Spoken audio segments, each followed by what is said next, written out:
చాలా బాధతో ఉన్నారు, కన్నీటితో ఉన్నారు, క్రోధంగా ఉన్నారు. నేను తెలియజేస్తున్నా సున్నితంగా, వర్గీకరణ జోలికే రాబా. నువ్వెవరా? నీకు వాడెవడో జడ్జిలు, వాళ్ళకి తల తెక్క జడ్జిమెంట్ అది. ఆ జడ్జిమెంట్లో ఏముంది అక్కడ? దాన్ని బట్టి ఈయన వేసేస్తున్నావు. తప్పు ఇది. దీన్ని నేను ఖండిస్తున్నాను. మరి అమిత్ షా ఆయన ఏం మాట్లాడతాడో ఆయనకి తెలీదు. పోయి అంబేద్కర్ని తిట్టడం ఎందుకయ్యా పార్లమెంట్లో? అంబేద్కర్ని తిడతారా? ఎంత గొప్పోడా అంబేద్కర్.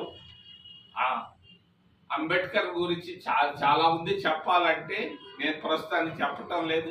అంబేద్కర్ ఎందుకు విమర్శిస్తావయ్యా?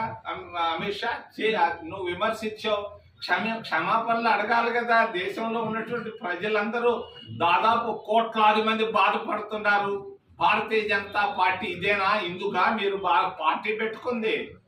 అంబేద్కర్ని తిట్టేదానికే ఎందుకు తిడుతున్నారా? అంబేద్కర్ చేసిన పాపం ఏంటా? ఏం పాపం చేశాడు అంబేద్కర్? ఎందుకు అంబేద్కర్ని తిట్టాల్సి వచ్చింది అమిత్ షా? ఈరోజు భారత రాజ్యాంగాన్ని, మరి అంబేద్కర్ రాజ్యాంగాన్ని అమిత్ షా రాజ్యాంగంగా మార్చుకుంటున్నారు. ఈరోజు ఈవీఎంలు అనుమానమే లేదు, ట్యాంపరింగ్ చేస్తున్నారు, మారుస్తున్నారు. వాళ్ళు ఎక్కడ అవసరం ఆడ మార్చుకుంటున్నారు ఈవీఎంలు. మొన్న ఒక ఆయన చెప్పాడు, ప్రపంచంలో కోటీశ్వరుడు అనుకుంటే ఏదైనా ఎథిక్స్ లేవు భారతీయ జనతా పార్టీకి. ఇప్పుడు సునీత విలియమ్స్ అక్కడెక్కడో చంద్రమండలంలో ఉంటే ఇక్కడ నుంచి రిమోట్ తో మేనేజ్ చేస్తున్నారు. అటువంటిది ఈవీఎంలు మేనేజ్ చేయడం పెద్ద కష్టం కాదు. టెక్నాలజీ బాగా మారిపోయింది. ఈవీఎంలు ట్యాంపరింగ్ తోనే ఆంధ్రప్రదేశ్ రాష్ట్రంలో కూడా ప్రభుత్వం ఏర్పడింది, కేంద్రంలో కూడా ఏర్పడింది అని నేను తెలియజేస్తున్నా.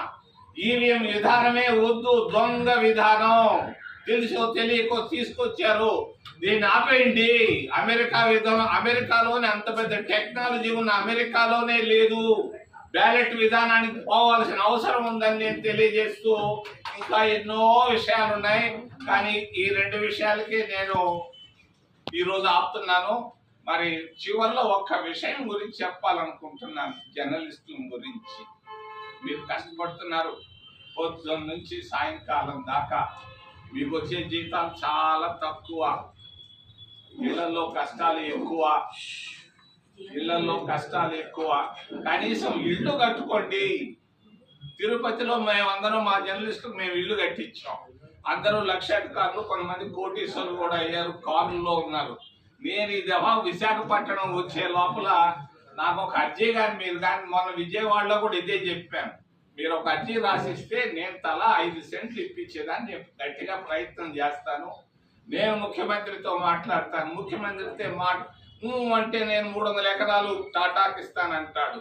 అంటే ఇంకొకరికి 1000 ఎకరాలు, 1,00,000 ఎకరాలు, 5 లక్షల ఎకరాలు ఒక్కొక్క ఆయనకి ఇస్తాడంట, బొంబాయిలో ఉండే ఆయనకి. మరి జర్నలిస్టులకు 5 సెంట్లే అడుగుతున్నా నేను, 1,00,000 ఎకరాలు అడగటం లేదు. ఖచ్చితంగా ప్రతి వర్కింగ్ జర్నలిస్టులకి మరి ఇళ్ల స్థలాలు ఇవ్వాలని రాష్ట్ర ప్రభుత్వాన్ని నేను డిమాండ్ చేస్తూ, నాకు అర్జీ రాసిండి, నేను వచ్చేది చేస్తానని తెలియజేస్తే, నాకు ప్రశ్నలు ఉంటే అడగమని మిమ్మల్ని చేతులు ఎత్తి ప్రార్థిస్తున్నా. సార్, ఇది ఈవీఎంలు అనేది ఎవరి హయాంలో ప్రవేశపెట్టారు? అయ్యా, మా హయాంలోనే ప్రవేశపెట్టాం. మేము దొంగ పనులు చేయలేదు. ఇప్పుడు మేము తీసుకొచ్చాం ఏది, అక్కడ ఉక్కు ఫ్యాక్టరీని. మేము జనాలకి వేల మందికి ఉద్యోగాలు ఇచ్చాం, వాళ్ళు తీసేస్తున్నారు. అట్లాగే ఈవీఎంలు మేము తీసుకొని వచ్చాం.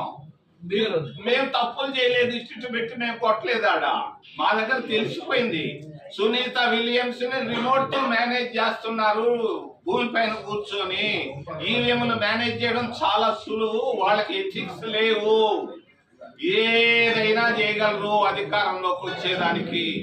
ఎథిక్స్ ఉంటే, మాకు ఎథిక్స్ ఉన్నాయి, మేము పొరపాట్లు చేయలే. వాళ్ళకి ఎథిక్స్ లేవు కాబట్టి మేము దీన్ని ఖండిస్తున్నాం. ఈవీఎంలు వద్దు అని మేము తెలియజేస్తాం. సార్, ఇప్పుడు జగన్మోహన్ రెడ్డి అసెంబ్లీకి రావట్లేదు 11 మంది ఎమ్మెల్యేలు, కానీ శాలరీలు తీసుకోవడం కరెక్టే అంటారా? ఇది వైసీపీ పార్టీకి 11 మంది ఎమ్మెల్యేలు ఉన్నారు, వాళ్ళ నుంచి అసెంబ్లీకి రావట్లేదు, శాలరీలు తీసుకోవడం కరెక్టే అంటారా? ఆయన స్టాండ్ కరెక్టా కాదని అంటారా? అడుగుతారా? ఆయన కరెక్ట్ అయితేనేమి, కరెక్ట్ కాకపోతే దేశానికి వచ్చిన నష్టమైంది, ఆంధ్రప్రదేశ్ రాష్ట్రానికి వచ్చిన నష్టమైంది ఆయన వల్ల. నేను ఇంకొక మీకు తెలియని రహస్యాన్ని ఒకటి చెప్తా. ఆయన పైన 11 కేసులు ఉన్నాయి. జనాలు కూడా మహా తెలియపరులు, అందుకే ఆయన 11 సీట్లు ఇచ్చారు. ఆయన గురించి నేను ఎందుకు మాట్లాడటం, జనాలు మాట్లాడతారు. 11 కేసులు ఉన్నాయి ఆయన పైన, రిజిస్టర్డ్ కేసులు. 11 సీట్లు ఎందుకు వచ్చినాయి? 11 అంటే అందుకొరకే వచ్చినాయి. ఆయన మరి కొన్ని కేసులు ఎక్కువ పెంచుకొని ఉంటే ఎక్కువ సీట్లు వచ్చి ఉండేమో. మరి ఆయన తక్కువగా లిమిట్ గా 11 సీట్లకే లిమిట్ అయ్యాడు. 11 ఎమ్మెల్యేలు వచ్చారు, ముద్దుగా వచ్చారు. దాని గురించి నేను ఆయన పోతే ఏం పోకపోయినా ఇబ్బంది లేదు. అంటే నియోజకవర్గంలో కొంతమంది కొత్త ఎమ్మెల్యేలు ఉన్నారు కదా, వాళ్ళ నియోజకవర్గ సమస్యలు కానీ చెప్పాలంటే ఇక్కడ లేకుండా పోయింది కదా సార్. అది ఇప్పుడు మేము ఉండవయ్యా, సమస్యలు ఉన్నాయి, వచ్చుళ్ళ మీ దగ్గరికి అటు రావచ్చు, ఆడకే పోయి మాట్లాడు. దానివల్ల భారతదేశానికి ఆంధ్రప్రదేశ్ రాష్ట్రానికి నష్టం లేదు. వాళ్ళ సొంత నిర్ణయాలు రాని పోని, రాజీనామాలు కూడా పెట్టని, మాకు వచ్చిన నష్టం ఏముంది? ప్రజలు లేదా, ప్రజలు వాళ్ళని కోరుకోవటం లేదా, కాంగ్రెస్ ను కోరుకుంటున్నారా? కాకపోతే మాకు నాయకత్వం సరిగ్గా లేదు. మాకు విశాఖపట్నానికి అంతా వచ్చి ఈ అభిదమ్మ, మా సూర్యారావులు ఏదో అక్కడక్కడ చేతుల మీద నాయకులంతా వెళ్ళిపోయారు డబ్బు కొరకు. మరి కాంగ్రెస్ పార్టీ దగ్గర నాయకులు లేక మేము కొరతలో ఉన్నాం. మాకేం సిద్ధాంతాలకి అయ్యా లేదని నేను చెప్పానమ్మా. నేను ఆమెను అడుగుతున్నా, లేదని నేనేమన్నా ఇప్పుడన్నా చెప్పానమ్మా? అరే నాయన, నువ్వు నాయకుడు అయ్యా. నాయకుడు అంటే ఎవరు? నీతి నీతి